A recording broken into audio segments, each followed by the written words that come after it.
আসসালামু আলাইকুম। পার্বত্য চট্টগ্রাম আমাদের বাংলাদেশের একটি অবিচ্ছেদ্য অংশ। এটা সৌন্দর্য এবং আমাদের সম্পদপূর্ণ এলাকা। পাহাড় মূলত 1958 থেকে 62 এই সময়ে ইউএসএইডের সহায়তায় কাপ্তাই লেকটা করা হয়, কাপ্তাই ড্যামটা। আচ্ছা, এটা তিনটা কারণে: বিদ্যুৎ, 230 মেগাওয়াটের বিদ্যুৎ উৎপাদন, এবং বন্যা নিয়ন্ত্রণ এবং সেচ সুবিধার কল্পে। এই প্রজেক্টটা করার পর থেকেই কিন্তু বাংলাদেশে ওই সময়ে শিল্পায়ন হতে থাকে আস্তে আস্তে। সো এটা আমাদের জন্য খুব গুরুত্বপূর্ণ ছিল এবং শিল্প সহায়ক ছিল। আচ্ছা, এই কাপ্তাই ড্যামের কারণে কিছু লোক কিন্তু যারা সমতলে ছিল তারা ভিটাহীন হয়।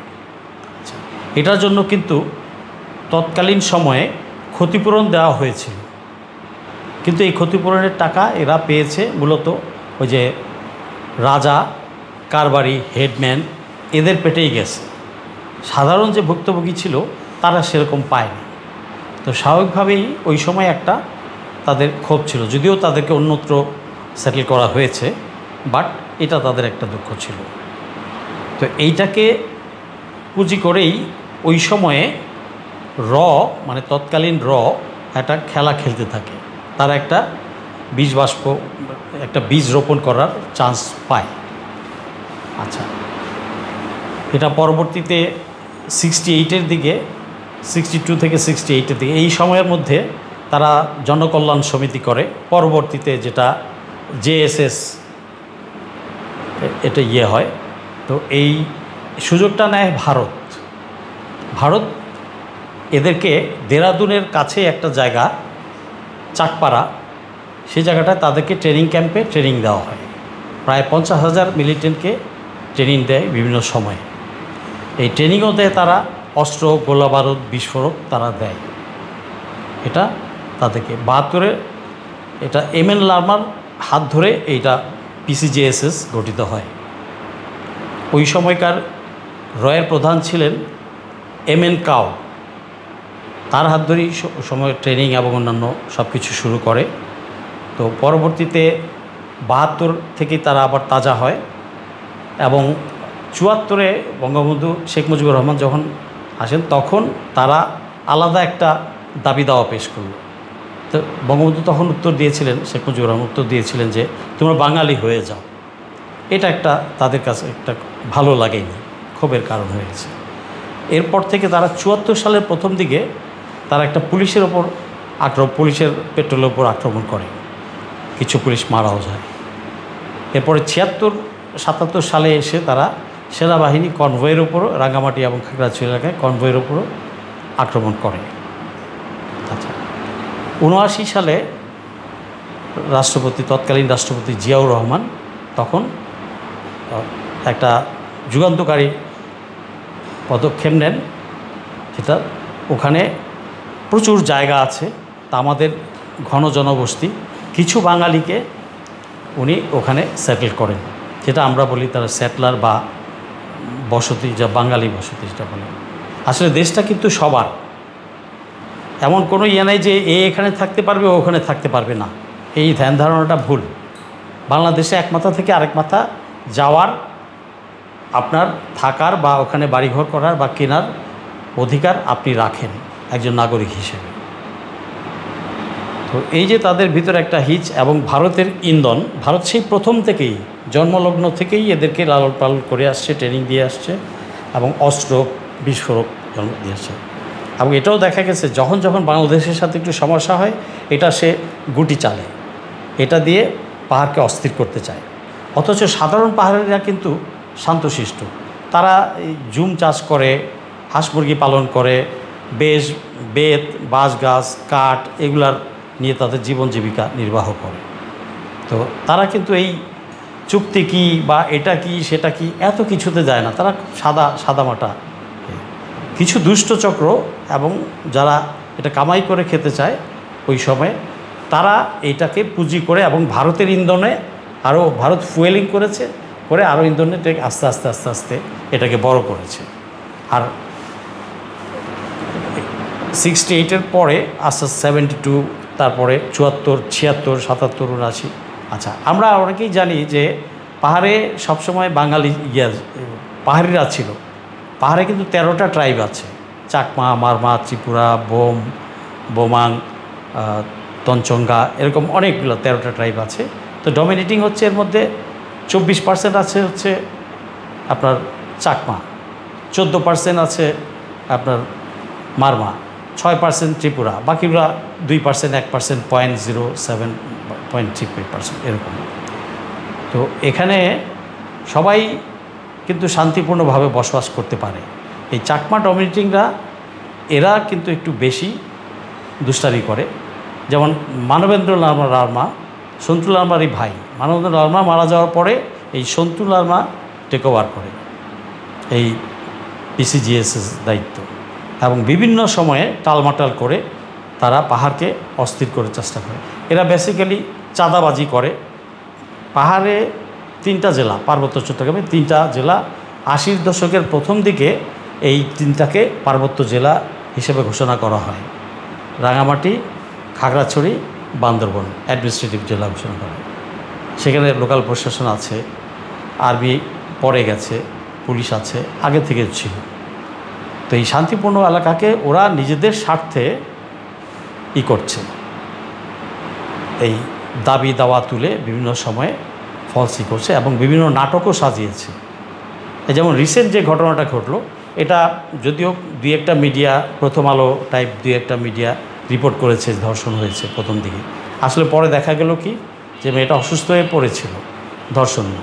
এই যে নাটকটা ভারতের ইন্ধনে করা, এই সমস্ত নাটক তারা মঞ্চায়ন করে একটা ঘোলা পানিতে মাছ শিকার করার চেষ্টা করে। তো এই 81-র দশকে 3টা জেলা, পার্বত্য চট্টগ্রাম 3টা জেলা ঘোষণা করা হয়।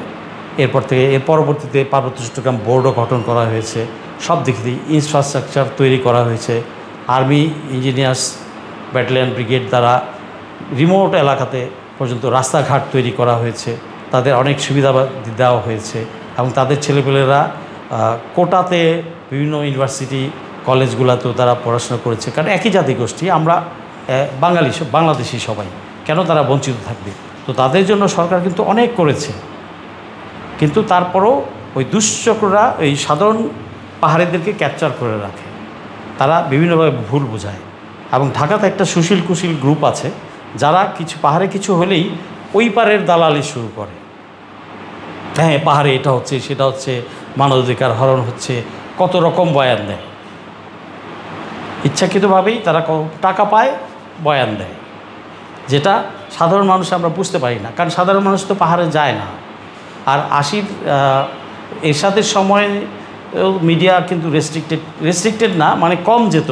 মিডিয়াটা পার্বত্য চট্টগ্রাম এলাকা রেস্টলেস ছিল, তখন কম যেত। স্বাভাবিকভাবেই মানুষের কাছে অনেক নিউজ পৌঁছাইত না। এখন যেমন মিনিটের মধ্যে সব নিউজ আমরা জেনে যাই, বা ম্যাক্সিমাম 1 ঘন্টার মধ্যে জানাজানি হয়ে যায় সোশ্যাল মিডিয়ার কারণে।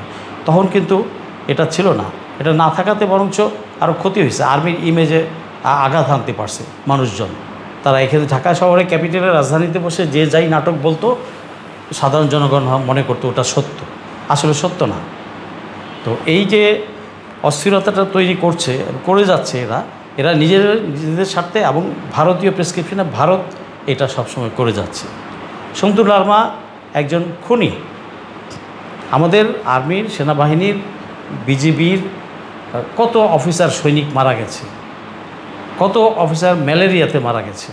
সিরাজগঞ্জ এলাকার আমার 1 কোর্স সিনিয়র একজন ছিলেন, লেফটেন্যান্ট সিরাজ, সম্ভবত সাইফুল্লাহ নামটা ভুলে গেছি। তো 88-র দিকে উনি, 86 বা 88-র দিকে উনি সেলিবুলার ম্যালেরিয়াতে ওনার চোখ অন্ধ হয়ে গেল। উনি লেফটেন্যান্ট অবস্থায় বাড়ি গেলেন। আমি জানি না উনি এখন বেঁচে আছে কিনা। এরকম অনেক ত্যাগ আছে সেনাবাহিনীর এই দেশ রক্ষার জন্য, মানে অখণ্ডতা রক্ষার জন্য। আচ্ছা, একটা জিনিস, অখণ্ডতা রক্ষা করার, সার্বভৌমত্ব রক্ষা করার দায়িত্ব শুধু কি সেনাবাহিনীর? পার্বত্য চট্টগ্রাম কি শুধু সেনাবাহিনীর সম্পত্তি? ওটা নো। সেনাবাহিনী রাষ্ট্রের একটা গুরুত্বপূর্ণ অঙ্গ। সেনাবাহিনীকে দায়িত্ব দেওয়া হয়েছে, সেনাবাহিনী তার দায়িত্ব পালন করছে। এখানে সেনাবাহিনী সম্পর্কে বিশোধাগারের কী আছে? আরে ভাই, আমি তো তোমার কাজটা করছি, তুমি তো ওখানে গিয়ে কাজটা করছো না। সেনাবাহিনী রাষ্ট্রের সবার জন্য, ওখানে অখণ্ডতা রক্ষার জন্য সবার জন্য সেনাবাহিনীর কাজটা করছে সবার পক্ষ থেকে। এইটা শান্তি চুক্তি যে চুক্তিটা করলো 2রা ডিসেম্বর 1997 সালে, এই শান্তি চুক্তির কথাও একটু বলতে হয়। শান্তি চুক্তিটা ইনফ্যাক্ট আমাদের দরকার ছিল না, কারণ ওই সময়ে ভারত পেট্রোনাইজ করতে করতেও শান্তি বাহিনী দুর্বল হয়ে গেছিল। শান্তি চুক্তি আমাদের দরকার ছিল না। 96 সালে হাসিনা পাওয়ারে আসলো, ভারত তার সুবিধার জন্য ভারত এবং রয়ের প্রেসক্রিপশানে হাসিনাকে দিয়ে অগ্রগামী হয়ে তাদের ডেকে এনে শান্তি চুক্তি করাইলো। হোয়ার ইজ ইনসার্জেন্সি সাইকেল কিন্তু 25 ইয়ার্স পর ডাই ডাউন হয়ে যায়। একটা সাইকেল কিন্তু 25 হয়। যেমন look at Tamil problem at Sri Lanka, ওদের কিন্তু ওই 25 বছরের মাথায় এসে কিন্তু ওদের ডাই ডাউন হয়ে গেছে। একটা এক্সাম্পল দিলাম। তো আমাদের কিন্তু এটা ফ্যাগ এন্ডে ছিল, ইট ওয়াজ অলমোস্ট, আমাদের দরকার ছিল না চুক্তি করার। এটা কিছু দুষ্ট চক্র ভারতের প্রেসক্রিপশনে হাসিনা সেই সময় করেছে। হয়তো তার নোবেল পাওয়ার একটা আকাঙ্ক্ষা ছিল, হ্যাঁ, মানুষও তাকে প্যাম্পারিং করেছে, ম্যাডাম আপনি নোবেল পাবেন। তো এই ধরনের ভুল দেশ বিরোধী একটা চুক্তি। আচ্ছা, এটা আবার অসম চুক্তি। চুক্তির আদ্যপান্ত বলতে গেলে সময় লাগবে, আর আমার কাছে কপিও নাই। যেমন তারা অস্ত্র জমা দিয়েছে, কিন্তু অস্ত্র নাম কোয়াস্তে কিছু অস্ত্র দিয়েছে, আর বাকি অস্ত্র জমা দেয়নি। আচ্ছা, দ্বিতীয়ত চুক্তির মেইন একটা আমি বলি, ওয়ান অফ দি মেইন, যেটা ভূমি। ওখানে কেউ জমি কিনতে পারবে না। কেন? চাকমা তো উত্তরা রাজুকে প্লট নিচ্ছে, ডাটা আছে আমার কাছে, রাজুকে প্লট নিচ্ছে। ঢাকা শহরে কেউ আছে, ধানমন্ডিতে ফ্ল্যাট আছে, আমি ঠিকানা দিতে পারবো আপনাকে, গুলশানে আছে তাদের ফ্ল্যাট। তুমি স্কুল করো, তোমাকে তো ইকুয়াল রাইটস দিয়ে, বরঞ্চ প্রেফারেন্স দিয়ে শিক্ষাক্ষেত্রে, চাকরির ক্ষেত্রে আমরা কোটার মাধ্যমে, আপনারা জানেন যে কোটা উপজাতিদের কোটা হিসেবে দেওয়া হয়েছে। তো আমাদের সাথে পড়াশোনাও করছে, আমাদের সাথে আর্মি অফিসারও আছে, তারাও তো নাই, কোনো নাই। আমরা সবাই তাদেরকে অনেক উপরে তুলে নিয়ে আসছি, তাদের ডেপ্রাইভেশনের কোনো নাই। যেই পড়াশোনা আগে আসতে পারছে যোগ্যতা অনুযায়ী, তাকে সেখানে চাকরি বাকরির সুযোগ দেওয়া হয়েছে, ব্যবসা করার সুযোগ দেওয়া হয়েছে। বৈষম্য তো এখানে রাখিনি, বরঞ্চ আমাদের সাধারণ বাঙালির চেয়ে তারা আরও অগ্রগামী হয়েছে। তো এখানে তার নাখোশ থাকার কোনো অজুহাত নাই। এবং ঢাকা শহরে আপনি দেখেন কত চাকমা ছেলে মেয়েরা কাজ করছে। আপনি দেখেন বিভিন্ন রেস্টুরেন্টে, পার্লারে, ইন্ডাস্ট্রিতে, কলকারখানাতে করছে। আমরা কিন্তু সবাই জানি, এটা দেখছি। তো এখানে তো আক্ষেপ করার কিছু নাই। বাট ওই যে বললাম, ভারতের এটা একটা টুল, সে এটা দিয়ে বারবার খেলবে, করবে। তো সেটা এই শান্তি চুক্তিতে যে ভূমি ব্যবস্থাপনার যেটা বললাম, ভূমির মালিক কিন্তু ওই রাজা, হেডম্যান, কারবারি, এরা। সাধারণ পাহাড়িরা কিন্তু ভূমির মালিক না। এই ভূমি ব্যবস্থার ওদের মধ্যে ভূমির এখনও দলিল করে দেওয়া হয়নি। আচ্ছা, তারপর ভূমি আইনে আবার আপনি ওখানে জমি কিনতে পারবো না। তো কেন পারবো না ভাই? আমি এই দেশে নাগরিক না? সরকারি ব্যবস্থাপনা, আমি ওইটার মেকানিজমের মধ্যে ছিলাম না কখনো, ওটা স্পষ্ট বলতে পারবো না।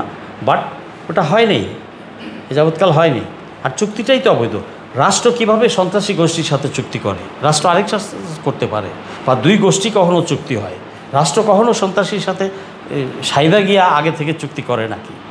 দিস ওয়াজ অ্যাবসলিউটলি বোগাস, রং।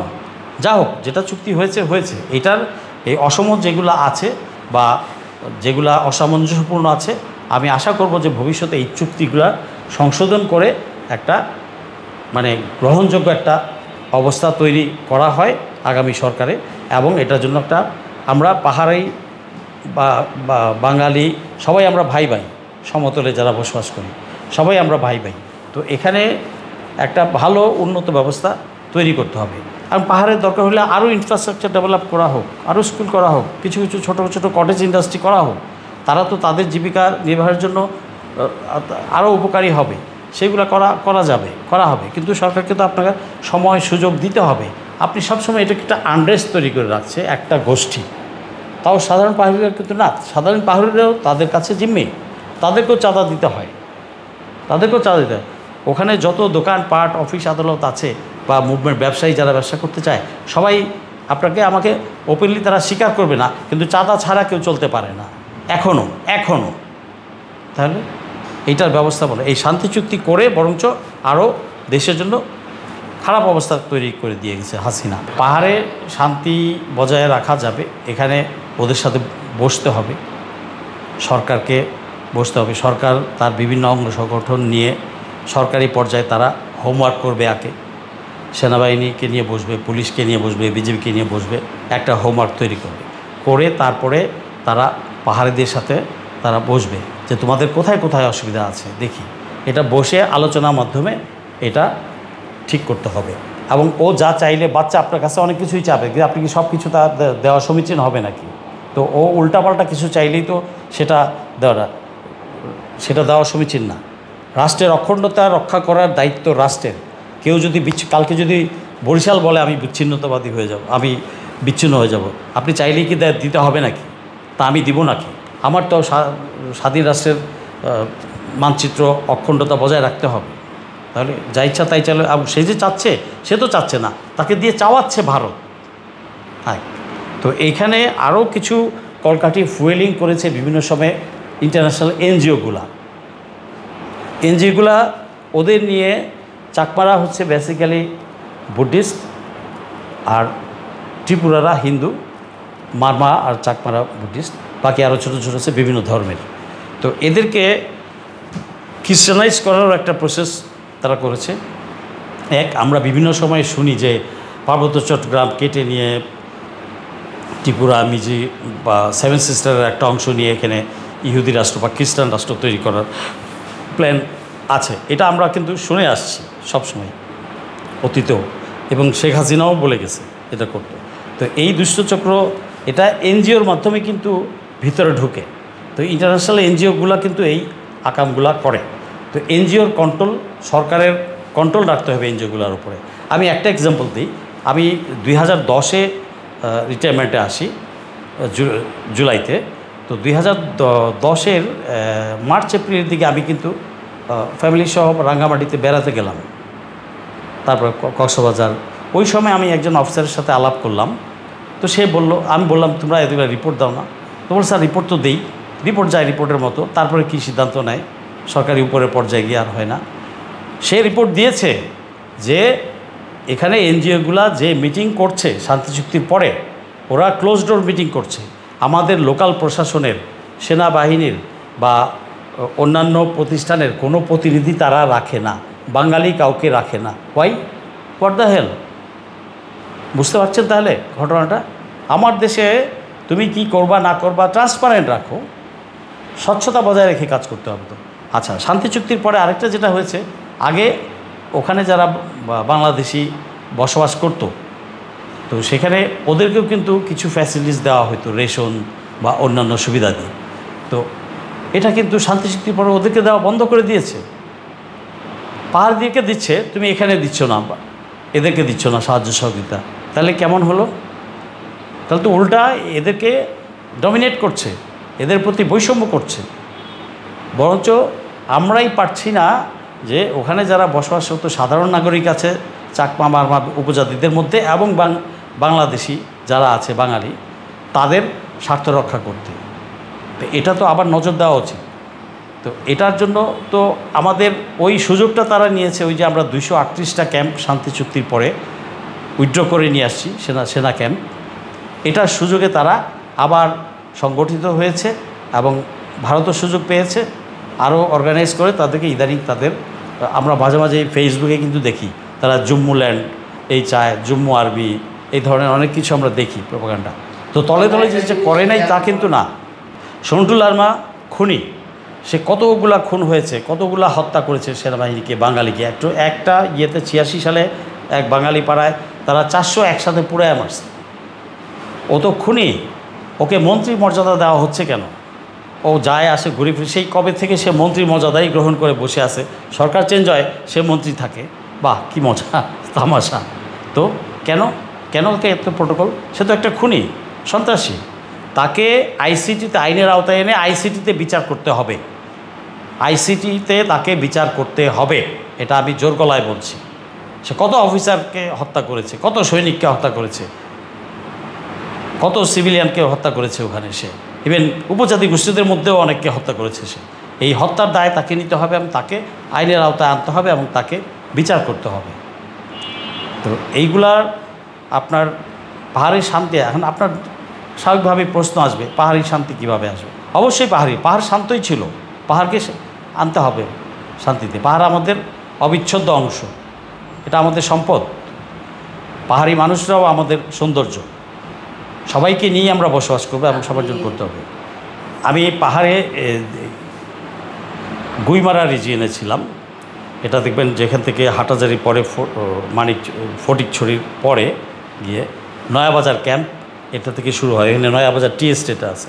এটা মানিকছড়ি লক্ষ্মীছড়ি জোনের আন্ডারে। তো ওখানে যখন আমি গেলাম 2001-এ, তখন 3জন বা 4জন বিদেশিকে কিডন্যাপ করে, বিদেশিকে কিন্তু কিডন্যাপ করে। ওই সময়ে খাগড়াছড়ির পুরা এলাকা থেকে আমাদের আমার ওই আর্টিলারি রেজিমেন্টের জোনে প্রায় 20টা পেট্রোল অ্যাটাচ করা হয়। এখান থেকে আমরা লং রেঞ্জ পেট্রোল, প্রতিদিন ডমিনেটিং পেট্রোল আমরা বের করতাম এবং তাকে খুঁজে পাওয়ার জন্য আশেপাশের ব্যাটালিয়নগুলো থেকে করা হতো। এবং অ্যাট লাস্ট একটা ব্যাটালিয়নের হাতে তারা এসে ছেড়ে দিয়ে তাদেরকে চলে যায়। তো ওই সময়ে অনেক কষ্ট করে আমরা ডে অ্যান্ড নাইট পেট্রোল করতাম। এবং মুক্তাছড়ি, উল্টাছড়ি 2-3টা জায়গা আছে। পাহাড় এত দুর্গম যে প্রায় 65 ডিগ্রি 75 ডিগ্রি স্লোপ। আমি নিজে নাইট পেট্রোলে উঠতে গিয়ে ইভেন আছাড় খেয়ে পড়ে গেছি, পিছলায় পড়ে গেছি, এরকম আমি ব্যথাও পেয়েছি। আমি তখন একটা ব্যাটালিয়নের সেকেন্ড ইন কমান্ড, মানে টুয়াইসে ছিলাম। তো আমার সিও ছিলেন তখন লেফটেন্যান্ট কর্নেল ফিরোজ দিদেন, পরবর্তী ব্রিগেডিয়ার হিসেবে রিটায়ার করেন। তো এছাড়াও এর আগে 91-তে আমি গুইমারাতে ছিলাম। ওখান থেকে চংড়াছড়ি একটা ক্যাম্প আছে 1800 সামথিং হাইট, ওখানেও আমি একটা পেট্রোলে গিয়েছিলাম। তখন কনফার্ম খবর পেয়ে, পরে গিয়ে আমরা পাইনি। তখন হ্যাঁ, ঝুঁকি তো আমাদের ছিলই, কম বেশি ছিলই। বাট ইদানিংকালে যেটা তারা শুরু করেছে শান্তি চুক্তির পরে, এটা কাম্য না। তখনও ঝুঁকি ছিল, তখনও তো আর্মির পেট্রোলের ওপর তারা অ্যাম্বুশ করতো, অতীতে তো বহুবার তারা করেছে। এই ইয়েগুলা ভারত ওদেরকে আশ্রয় দেয়, বর্ডার ওই পারে ওদের ক্যাম্প আছে, ট্রেনিং আছে, ট্রেনিং, অ্যামুনিশন, ইউনিফর্ম সবই ওরা দেয়, সবই দেয়। এবং নিউ ইয়র্ক টাইমসে 1989-এ নিউ ইয়র্ক টাইমসে এই শান্তি বাহিনী এরা স্বীকারও করেছে যে আমরা ভারতের আশ্রয়ে আছি এবং ভারতের কাছ থেকে ট্রেনিং, বিস্ফোরণ, অ্যামুনিশন, বিস্ফোরক এগুলো আমরা সব পাচ্ছি। তারা নিজেরাই স্বীকার করেছে, নিউ ইয়র্ক টাইমসে আছে, এটা রেকর্ড আছে। এবং এমএন কাও তো তাদের ট্রেনিং করাইছে, পরবর্তীতে র স্টেজ অনুযায়ী করেই যাচ্ছে। এবং সাম রায়না ইনসাইড র একটা বইতে নিজেরাও তারা স্বীকার করেছে, লিখিতভাবেই ওখানে আছে যে তারা এটা নিয়ে খেলছে, এদেরকে ট্রেনিং দিচ্ছে, এদেরকে টুলস হিসেবে ইউজ করছে বাংলাদেশকে অস্থির করার জন্য। এটা তাদের রাইট আপই আছে, তাদের 2-3জন লেখকের বইতেই আছে। এগুলা লম্বা ইতিহাস, এগুলো বলতে গেলে সময় লাগবে। তো তাদের আছে, এটা দিনের আলোর মতো পরিষ্কার। শুধু পরিষ্কার না, আমাদের দেশে কিছু সুশীল কুশীলের কাছে, কিছু ভারতীয় দালালের কাছে, বাকিদের কাছে, সাধারণ জনগণের কাছে এটা পরিষ্কার। জিয়াউর রহমান 79 সালে যে যুগান্তকারী পদক্ষেপটা নেন যে পাহাড়ে ডেমোগ্রাফিক একটা ব্যালেন্স আনতে হবে, সেই ভিত্তিতেই কিন্তু উনি পাহাড়ে, আর যেহেতু প্রচুর জায়গা আছে, আর যে সমস্ত লোকজন এখানে আপনার চাল চুলা নাই, গরিব, দিনাবাদ করতে পারছে না, ওখানে তখন তাদেরকে এস্টাবলিশ জায়গা দেওয়া হয় 5 একর করে, প্রতি ফ্যামিলিকে 5 একর করে জায়গা দেওয়া হয়, যাতে তারা চাষাবাদ, কৃষিকাজ, পশুপালন করে খেতে পারে। তো এটা একটা বিরাট পদক্ষেপ। এমন না যে পাহাড়ে বাঙালি ছিল না, ছিল। 80-র আগেও কিন্তু অলমোস্ট নিয়ার অ্যাবাউট 20% বা তার কাছাকাছি বাঙালি ছিল, পাহাড়ে ছিল। পরবর্তীতে উনি এসে আরও 3 লাখ প্রথম দফায়, তারপরে 1.5 লাখ পরিবার বাড়াইছেন। আচ্ছা, তো 80 আর আজকে 25, কত 45 বছর। সেই 45 বছরে বাড়তে বাড়তে এটা এখন 50% বাঙালি আর 50% আছে।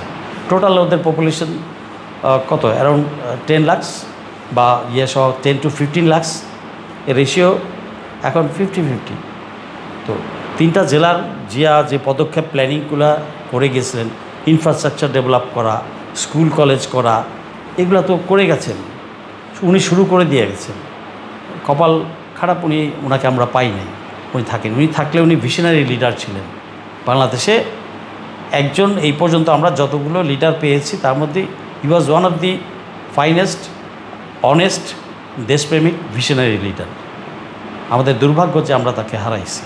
তো উনি ওই সময়ে এটা করে গেছেন সবার ভালোর জন্য, পাহাড়ি বাঙালির শান্তির জন্য, এবং উনি ইনফ্রাস্ট্রাকচার ডেভেলপ করে কাজ শুরু করে দিয়েছেন তখন। এই যে আজকের রাস্তাঘাট, আজকে সাজেকে রিসোর্টে যান আপনারা, আমরা যাই, আমি যেতে পারিনি, আমার মেয়ে গিয়েছে। তো বিভিন্ন জায়গায় হিলট্যাক্সে যান, কাপ্তাই, রাঙামাটি, বিভিন্ন ঝর্ণাতে গিয়ে ছবি তুলে মানুষ এই যে যাচ্ছে, এই যে পর্যটকদের যাওয়া আসা, এই ডেভেলপমেন্টটা তো শুরু হয়েছে এই জিআর পলিসির কারণেই। পরবর্তীতে এরশাদ আগে নিয়েছেন, অন্যান্য গভর্নমেন্টের পরবর্তী গভর্নমেন্টগুলোর সময় হয়েছে।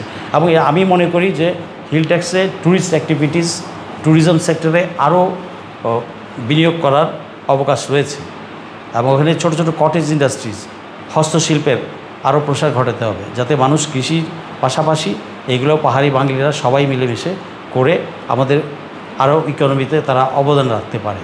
পাহাড়িরা কিন্তু এক কথার মানুষ, আপনাকে যদি না বলে দেবে না, আপনাকে যদি হা বলে দেবে হা। আচ্ছা, এখন মিক্সড একটাই আছে। কিছু দুষ্টু লোক আছে, কিছু দুষ্টু লোক বাকিদেরকে ফোর্স করে তাদের কথা না শুনলে মেরে ফেলে। তা আমি সব পাহাড়িদেরকে তো খারাপ বলতে পারি না। তো কেন? ওরা তো আমার দেশেরই ভাই, আমারই ভাই। ওর ভাষাটা ভিন্ন, ওর কালচারটা একটু ভিন্ন, এই তো।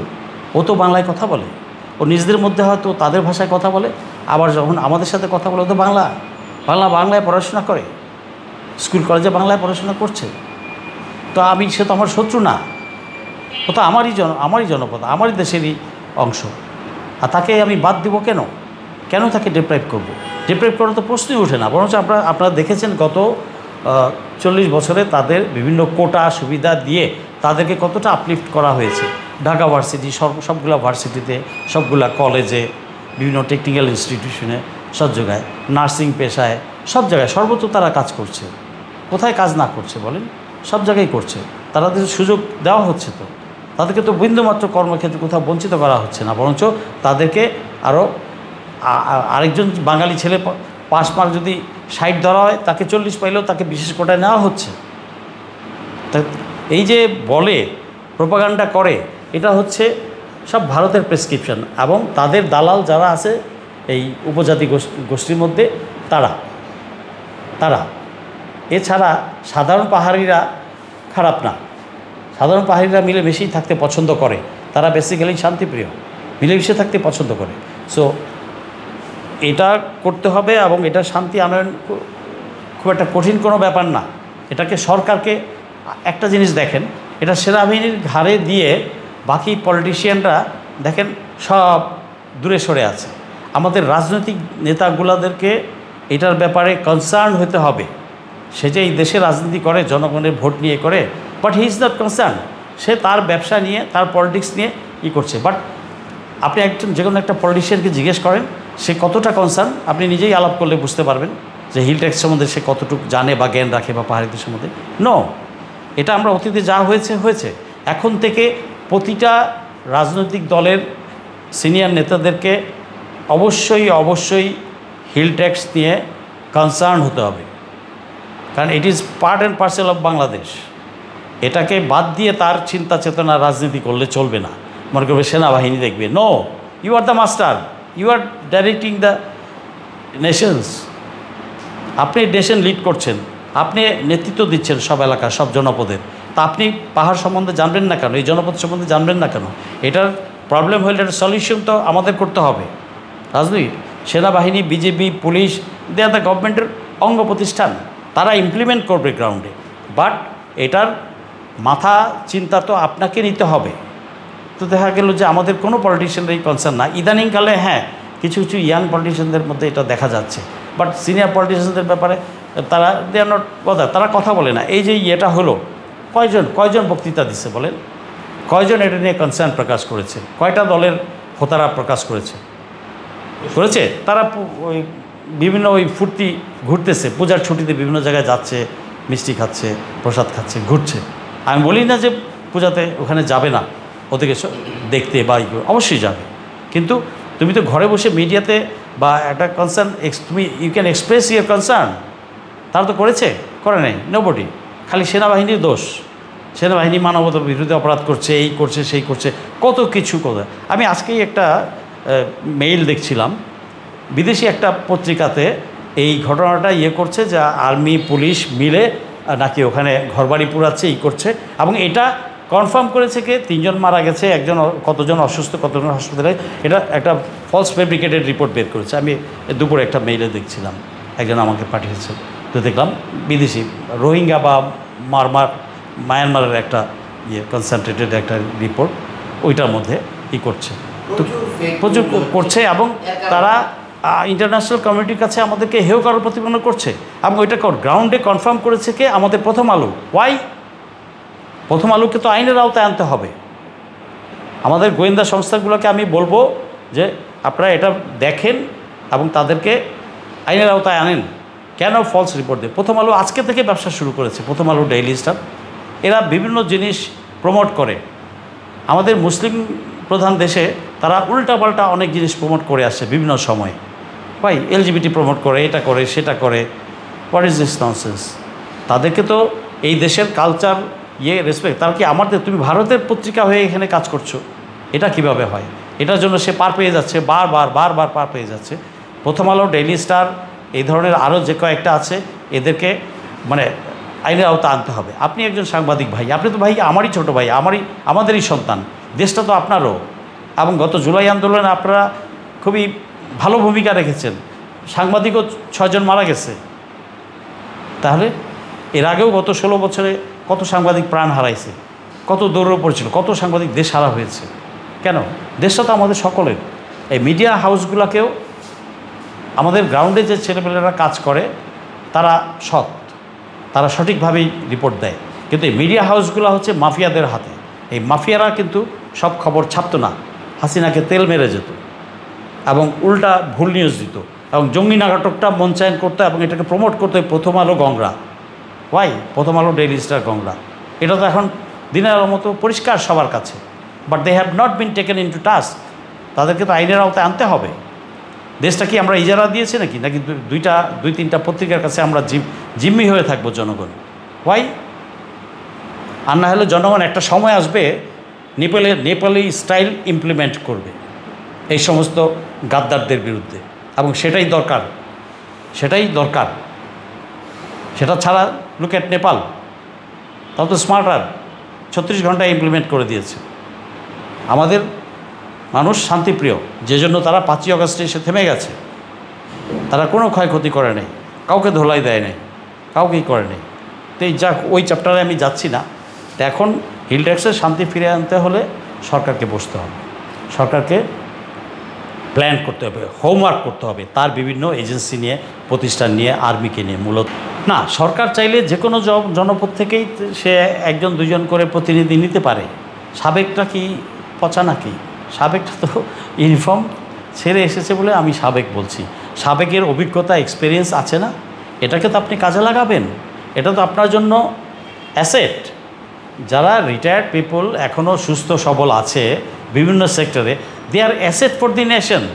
আপনি তো তার অভিজ্ঞতাটা নেবেন, নিয়ে সম্মিলিতভাবে একটা করবেন, তারপরে এদের সাথে বসবেন, শান্তিকে রিভিউ করবেন। আচ্ছা, রিভিউ করবেন, এটা তো ওভারনাইট সলভ হয়ে যাবে না সব কিছু, তাই না? আপনাকে একটা প্রসেস, একটা প্ল্যান তৈরি করে সেইভাবে আগাতে হবে। রাষ্ট্রের স্বার্থ রক্ষা করে যে প্ল্যান করা হয় যে শান্তি আনয়নের জন্য পার্মানেন্টলি, সেইভাবে আগাতে হবে। টিল দ্যাট টাইম আপনাকে এইখানে আমরা যে ভুলগুলা করেছি, এই শান্তি চুক্তি তো একটা ভুল, এবং এই ভুলের জন্য আমরা কিন্তু 238টা ক্যাম্প উইথড্র করেছি। আমি বলবো 238টা ক্যাম্প পুনঃস্থাপন প্লাস আরও 50 থেকে 60টা, অর্থাৎ 300টা আর্মি ক্যাম্প পুনরায় স্থাপন করা হোক, ইমিডিয়েটলি করা হোক, এবং এটার জন্য সরকারের সংশ্লিষ্ট মন্ত্রণালয় থেকে যথাযথ বাজেট বরাদ্দ করা হোক। করতেই হবে, প্রায়োরিটি বেসিসে এটার জন্য বাজেট বরাদ্দ করতে হবে। মিনিস্ট্রিতে আছে যে 238টা উইথড্র হয়েছিল, এই 238টার পুরান জায়গায় দিবে। ওটা তো স্ট্র্যাটেজিক রুট এবং করেই কিন্তু ক্যাম্প তৈরি করা হয়। কত আছে আমার এক্সাক্ট ডাটা হাতে নেই, আমি তো 15-16 বছর আগে রিটায়ার করেছি, তো 200-300 তো হবেই। বাট এখানে প্রায় হাফ উইথড্র করা হয়েছিল। এই 238টা প্লাস আমি বলবো আরও 52টা বা 62টা সহ মোট 300 এখানে ক্যাম্প করতে হবে। এটা ইমিডিয়েটলি করতে হবে। এজন্য সরকারকে প্রয়োজনীয় বাজেট দিতে হবে। নো শর্টকাট টু ইট। আপনি আমাকে সার্বভৌমত্ব রক্ষার জন্য, অখণ্ডতা রক্ষার জন্য দায়িত্ব দিচ্ছেন, আপনি আমাকে বাজেট দিবেন না, এটা তো হতে পারে না। আপনাকে দিতে হবে, and you have to give. এছাড়াও ভাস্ট এরিয়া, এখানে আপনাকে বিজিবি ব্যাটালিয়ন এক্স্যাক্টলি কয়টা আছে আমি এখন জানি না, 3টা জেলাতে কমপক্ষে প্রতি জেলায় 3টা করে, মোট 9টা থেকে 10টা, হয়তো একটু কম বেশি বাউন্ডারি অ্যাডজাস্ট করতে লাগে, 10টা বিজিবি ব্যাটালিয়ন দিতে হবে। এটা আমি চাই যে 10টা বিজিবি ব্যাটালিয়ন দেওয়া হোক। পুলিশের প্রতিটা জেলাতে, চট্টগ্রামের প্রতিটা জেলাতে পুলিশের কমপক্ষে আরও 2টা করে ব্যাটালিয়ন দেওয়া হোক। আভ্যন্তরীণ আইন শৃঙ্খলা রক্ষা করা এটা স্বরাষ্ট্র মন্ত্রণালয়ের দায়িত্ব। স্বরাষ্ট্র মন্ত্রণালয়কে কনসার্ন হতে হবে। পুলিশের অ্যাক্টিভিটিস বাড়াতে হবে। ওখানে প্রয়োজনীয় সংখ্যক লোকাল প্রশাসনের জন্য পুলিশ দিতে হবে। 2টা থেকে 3টা করে ব্যাটালিয়ন দিলে 6টা থেকে 9টা পুলিশ ব্যাটালিয়ন 3টা জেলায় নিয়োগ দিতে হবে এখনই। আনসার ভিডিপি আগের মতো দিতে হবে। আগে সেনাবাহিনীর সাথে আনসার ভিডিপিও একটা ছিল, অ্যাটাচ থাকতো, তারা কাজ করতো, পেট্রোলে যাইতো, তো তাদেরকেও করতে হবে। ওখানে বাঙালি যারা আছে তাদেরকে অন্যান্য সুবিধাদি যা শান্তি চুক্তির আগে বহাল ছিল সেটা পুনঃবহাল করতে হবে। আপনার এনজিও অ্যাক্টিভিটিস লিমিটেড করে দিতে হবে, কন্ট্রোল করতে হবে, এবং ট্রান্সপারেন্টলি যাতে তারা কাজ করে সেটার জন্য গভর্নমেন্টের মনিটরিং থাকতে হবে। এবং তারা উইদাউট লোকাল প্রশাসনের representative, army, police, BJP representative ছাড়া কোনো মিটিং করতে পারবে না কোনো এনজিও, কোনো বিদেশি। এটা স্ট্রিক্টলি প্রহিবিটেড করতে হবে। No way. আর না হয় তুমি চলে যাও। অবশ্যই ঝুঁকি তৈরি করে। যেই জন্য দেখছেন কত অসামঞ্জস্যপূর্ণ কাজ হচ্ছে, কত অরাজকতার সৃষ্টি করছে। এটা ফুয়েলিং, পেট্রোলিংয়ের তো এদের হাত আছে। আমি হাত আছে এটা দৃঢ়ভাবে বলতে চাই। অবশ্যই আছে। বিভিন্ন ফান্ডিংও থাকে। তো এদেরকে কন্ট্রোল করতে হবে। আর যদি কন্ট্রোল এদের কাজ না করতে চায়, গেট আউট, বের করে দেন। ইটস মাই ল্যান্ড, আমার দেশ, আমি সিদ্ধান্ত নিব। তুমি পোষাইলে কাজ করবা, না পোষাইলে কাজ, চলে যাও। আর গভর্নমেন্টের দরকার নাই এদের এখন। আর একটা সময় হয়তো দরকার ছিল। We don't need you just go back. তুমি এখানে বসে বসে আমার দেশের বিরুদ্ধে ষড়যন্ত্র করছো, ফুয়েলিং করছো, দুষ্টচক্র শান্তি বাহিনীকে তুমি হেল্প করছো, এটা তো হতে পারে না। তুমি বলছো আমি ডেভেলপমেন্টের কাজ করছি, তুমি এখানে খ্রিস্টান বানাচ্ছ, কমপ্লেন আছে, তুমি এখানে খ্রিস্টান বানাচ্ছ, তার ধর্মকে ধর্মান্তরিত করছো কেন? Why? Who has told you? আমি তো জোর করে কাউকে মুসলমান বানাইতে যাইনি। গেছে আমার কয়টা মৌলানা গেছে ওখানে মুসলমান বানাইতে? বলেন, কোনো রেকর্ড আছে? কোনো মিডিয়াতে আসছে যে মুসলমান হওয়ার জন্য চাপ দিচ্ছে? বাট আমরা কিন্তু বিভিন্ন সোশ্যাল মিডিয়াতে আমরা সবসময় দেখে আসছি যে খ্রিস্টান বানানোর জন্য তারা মিশনারি অ্যাক্টিভিটিস চালাচ্ছে। এটা আসছে, মিডিয়াতে আছে, এগুলা রেকর্ড আছে। তো এই জিনিসগুলোকে গভর্নমেন্টে, ওই যে বললাম না, পলিটিক্যাল লিডার্সরা শুধু ঢাকা কেন্দ্রিক এবং ব্যবসা বাণিজ্য এইটা সেটা নিয়ে ব্যস্ত। They are not concern about the motherland. তাদের ভূমির একটা অংশ নিয়ে তারা কনসার্নই না, ঘুমাচ্ছে। So they have to be concern. তাদেরকে সংসদীয় কমিটিতে জিজ্ঞেস করতে হবে যে ওই লোক ওখানে কি করছে, ওই এনজিওর কী অ্যাক্টিভিটিস করছে, তার জবাবদিহিতা চাইতে হবে রাজনৈতিক নেতাদের, সংসদীয় কমিটিকে, সরকারের কাছে। এগুলো করতে হবে। এবং পুলিশ প্রশাসনকে এবং ওখানে আরও অ্যাক্টিভিটিস বাড়ানোর জন্য পুলিশ নিয়োগ করতে বলছি আমি। বিজিবি ব্যাটালিয়ন বাড়াতে, সেনাবাহিনীর প্রায় 300 ক্যাম্প করা দরকার অনতিবিলম্বে, এটা অ্যাজ সুন অ্যাজ পসিবল। এবং আমাদের গোয়েন্দা সংস্থাগুলোকে ওখানে আরও বেশি অ্যাক্টিভ হতে হবে। গোয়েন্দা সংস্থাগুলো ওই পলিটিক্যাল ওর পিছনে না লেগে ওখানে গিয়ে কাজ করুক। ওখানে রাষ্ট্রের অখণ্ডতা রক্ষার জন্য তোমাকে কাজ করতে হবে। ঢাকা শহরে বসে না থেকে ওখানে গিয়ে কাজ করেন। এবং চিটাগাংয়ের যে এরিয়া কমান্ডার আছে তাকে আরও আপগ্রেড করতে হবে, তাকে আরও শক্তিশালী করতে হবে। তার কর্তৃত্বাধীনে সকল কর্মকাণ্ড পরিচালিত হবে, যেটা আগে হতো। এবং সিএসটি বোর্ড যেটা আছে, এটাও ওই চিটাগাং এরিয়া কমান্ডারের কনসার্ন ছাড়া কোনো সিদ্ধান্ত নেবে না, একসাথে সমন্বয় করে কাজ করবে এবং সমতা রক্ষা করে পাহাড়ি বাঙালির স্বার্থ সমভাবে রক্ষা করতে হবে। সমভাবে রক্ষা না করলে ওই ডিসপ্যারিটি থাকলে আবার ওই আরেকজন থার্ড পার্টি লাইক ভারত আগুন জ্বালানোর সুযোগ পাবে। এই সুযোগ আমরা দিচ্ছি কেন? We have to be concern about our country, hour people. আমাদের রাজনৈতিক নেতাদেরকে সচেতন হতে হবে, আরও শিক্ষিত হতে হবে, তাদেরকে যেতে হবে। কয়জন গেছে পাহাড়ে বলেন? পাহাড়ে কয়টা রাজনৈতিক দলের? আপনি নিজ জেলায় গিয়ে ভোটের জন্য কামড়াকামড়ি করতেছেন, মারামারি করতেছেন, একে বিরোধী দলকে মেরে ফেলছেন, but you are not concern about hill tax. আমাদের দেশের 10 ভাগের 1 ভাগ আয়তন, সেখানে ইউ আর নট কনসার্ন। আমাদের কতটা স্ট্র্যাটেজিক ইম্পর্টেন্ট জায়গা এটা। এর সাথেই কিন্তু আমাদের চিটাগাং এবং চিটাগাং পোর্ট কত কিছু স্ট্র্যাটেজিকলি ইম্পর্টেন্ট। তো কীভাবে ফেনী নেক ওখানে আর একটা আমাদের স্ট্র্যাটেজিক পয়েন্ট। তো এগুলো তো ওদের মাস্টার প্ল্যান, কীভাবে আমাদের চট্টগ্রাম, পার্বত্য চট্টগ্রামকে তারা কেটে নিয়ে যেতে চায়। এই যে দাবি উঠছে দেখলেন, এগুলো তো আগে রিউমার শুনতাম, এখন তো স্পষ্ট তারা দাবি করে বসছে। দেখেন যে আমরা ইন্ডিয়ার সাথে যেতে চাই। এই দুঃসাহস পায় কোত্থেকে? এই কুসাহস পায় কোত্থেকে? এরা তো রাষ্ট্রদ্রোহিতা। এদেরকে অনতিবিলম্বে 48 আওয়ার্স বা 72 আওয়ার্সের মধ্যে যেখানে থাকে, মাটির তলে থাকলেও ওখান থেকে তুলে এনে অ্যারেস্ট করে তাদেরকে বিচার করতে হবে। Have to be. এটা আইন শৃঙ্খলা রক্ষাকারী বাহিনীকে ফ্রি হ্যান্ড দিতে হবে এই ব্যাপারে সরকারকে। International community west, go back to your west, you go back to your west, you don't interfere about my motherland.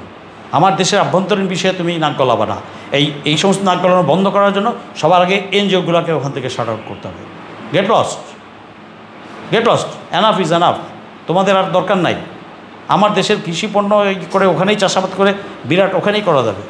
Kaptai লেকটাকে পানির ধারণ ক্ষমতা কমে গেছে, এটাকে রিএক্সকাভেট করতে হবে, ডেপথ বাড়াতে হবে। বিদ্যুৎ উৎপাদন সবগুলো ইউনিট কিন্তু ঠিকমতো করতে পারে না, অফ দিতে হয় একটা একটা, ফুল ইয়েটা আমরা পাচ্ছি না। তো এগুলোর দিকে নজর দিতে হবে। তো আপনি ইন্ডাস্ট্রিয়ালিস্ট কিন্তু বিদ্যুৎ পাচ্ছে না, গ্যাস দিয়ে চালাতে হচ্ছে। আমার বিদ্যুৎ অ্যাভেলেবেল করতে হবে। তো বিদ্যুৎ যখন অ্যাভেলেবেল থাকবে তখন আমার ইন্ডাস্ট্রিও ফ্লারিশ করবে। তো একটার সাথে পুরো রাষ্ট্র ব্যবস্থা অনেক কিছু রিলেটেড। তো এই জন্য আমাদের এই পদক্ষেপগুলো নেওয়া জরুরি। লোকাল প্রশাসনকে ওখানে স্ট্রং হতে হবে, সিএসটি বোর্ডকে স্ট্রং হতে হবে, local area commander, Chittagong area commander বা জিওসি, তাকে আরও ক্ষমতা দিতে হবে। চুক্তিকে পুনর্মূল্যায়ন করতে হবে, এটাকে রিভিউ করতে হবে। যেগুলো বাতিলযোগ্য বাতিল করতে হবে। আর ভালো কিছু যদি ইনক্লুড করা দরকার হয় সেটাও সুপারিশ করবে। এবং সম অধিকার রক্ষা, ওইভাবেই চুক্তি হবে।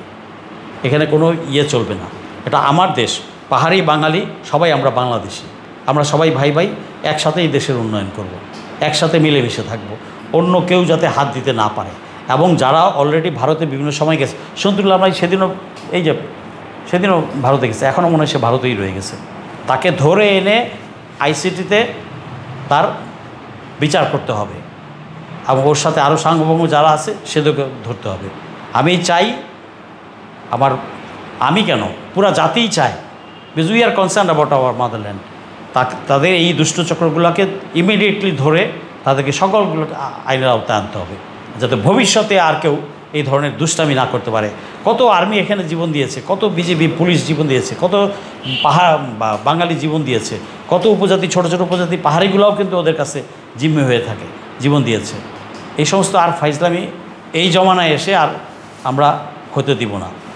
আমি সরকারকে রিকোয়েস্ট করব, অনুরোধ করব, এই ইন্টারিম গভর্নমেন্টকেই আমি অনুরোধ করব, এটার ব্যাপারে কনসার্ন হন এবং এটার ব্যাপারে ভালো এবং টেকসই কী করা যায় সেই ব্যবস্থা ইমিডিয়েটলি নিতে হবে। এবং ইমিডিয়েটলি সবার আগে যেটা করতে হবে, ক্যাম্প স্থাপন, 300 মিলিটারি ক্যাম্প, 4টা পুলিশ ব্যাটালিয়ন, 6টা পুলিশ ব্যাটালিয়ন এবং 9টা বিজিবি ব্যাটালিয়ন ওখানে দিতে হবে।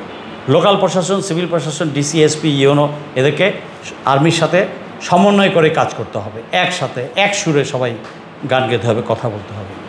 আমরা আমাদের দেশের সার্বভৌমত্ব এবং অখণ্ডতা বজায় রাখবে আমাদের রাষ্ট্রীয় প্রতিষ্ঠানগুলা, সেনাবাহিনী এবং অন্যান্য প্রতিষ্ঠানগুলা এটাই সবার কাছে আমি কামনা করি।